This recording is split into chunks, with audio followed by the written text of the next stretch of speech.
بسم اللہ الرحمن الرحیم۔ السلام علیکم۔ روزانہ واقعات سننے کے لیے اس چینل کو سبسکرائب کریں۔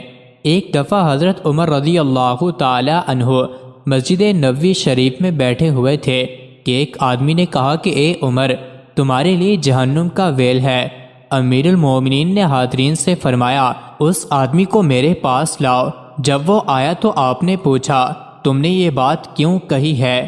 وہ کہنے لگا، آپ اپنے حکام کو مقرر کرتے وقت ان سے شرائط قبول تو کرواتے ہیں، مگر ان کا محاسبہ نہیں کرتے کہ انہوں نے شرائط پوری کی ہیں یا نہیں۔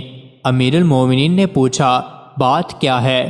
وہ کہنے لگا، مصر میں آپ کا جو حاکم ہے اس نے آپ کی شرائط کو فراموش کر کے ان باتوں کا ارتکاب کیا ہے جن سے آپ نے منع فرمایا ہے۔ اس طرح اس نے امیر المومنین کو مصر کے حاکم کے خلاف ورزیوں کے متعلق بہت کچھ بتایا۔ یہ شکایات سننے کے بعد امیر المومنین نے قبیلہ انصار کے 2 آدمیوں کو بغرض تفتیش مصر روانہ کیا اور ان سے فرمایا، تم دونوں مصر جاؤ اور حاکم کے متعلق وہاں کے لوگوں سے استفسار کرو۔ اگر اس آدمی نے مجھے غلط رپورٹ دی ہو تو آگاہ کرنا، اور اگر اس کی رپورٹ صحیح ہے اور حاکم واقعی اپنی ذمہ داری میں کوتاہی کرتا ہے تو وقت ضائع کیے بغیر اسے لے کر میری خدمت میں پہنچو۔ دونوں انصاری امیر المومنین کے حکم کی تعمیل میں مصر روانہ ہوئے اور وہاں پہنچ کر لوگوں سے حاکم مصر کے متعلق حقیقت جاننا چاہیے۔ انہیں وہاں وہی رپورٹ ملی جیسے مذکورہ شخص نے امیر المومنین سے شکایت کی تھی۔ چنانچہ ان دونوں نے حاکم کے گھر پہنچ کر دروازے پر دستک دی اور اندر آنے کی اجازت طلب کی۔ دربان نے جواب دیا، آج حاکم سے ملنے کی اجازت نہیں۔ دونوں انصاریوں نے کہا کہ حاکم کو ہمارے سامنے ضرور نکلنا پڑے گا، ورنہ ہم ابھی اس کا دروازہ پھونک دیں گے۔ اتنے میں ایک انصاری جلدی سے کہیں سے آگ کا شعلہ بھی لے کر آ گیا۔ اب دربان اندر داخل ہوا اور حاکم مصر کو اس کی خبر دی۔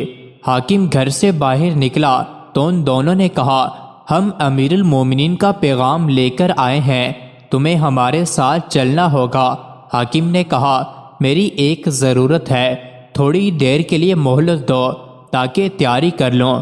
انہوں نے کہا، امیر المومنین نے ہمیں حکم دیا ہے کہ تمہیں ایک پل کی بھی مہلت نہ دی جائے۔ جب دونوں حاکم مصر کو لے کر مدینہ منورہ امیر المومنین عمر رضی اللہ عنہ کی خدمت میں پہنچے تو اس نے اسلام کیا، مگر امیر المومنین نے اسے نہیں پہچانا کیونکہ اس کی ہیئت پہلے سے بہت بدل چکی تھی۔ وہ مصر کا حاکم بن کر جانے سے قبل گندمی رنگ کا انسان تھا، مگر جب مصر کی سرسبزی اور شادابی اس کو راس آئی تو وہ گورا چٹا اور بھاری بھرکم انسان بن چکا تھا۔ اس لیے امیر المومنین نے تعجب سے پوچھا، تم کون ہو؟ اس نے عرض کیا، میں فلاں آدمی ہوں جس کو آپ نے مصر کا حاکم مقرر کیا تھا۔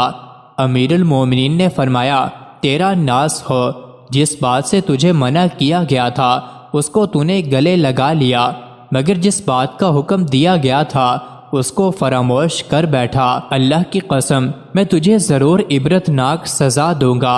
پھر امیر المومنین نے اون کا ایک پھٹا ہوا لباس، ایک لاٹھی اور صدقے میں آئی ہوئی 300 بکریاں منگوائیں اور اس حاکم مصر سے فرمایا، یہ لباس زیب تن کرو، میں نے تمہارے باپ کو اس سے بھی ردی لباس پہنے ہوئے دیکھا۔ یہ لاٹھی اٹھاؤ جو تمہارے باپ کی لاٹھی سے کہیں بہتر ہے اور فلاں چراہ گاہ میں جا کر ان بکریوں کو چراؤ۔ اس وقت سخت گرمی کا زمانہ تھا۔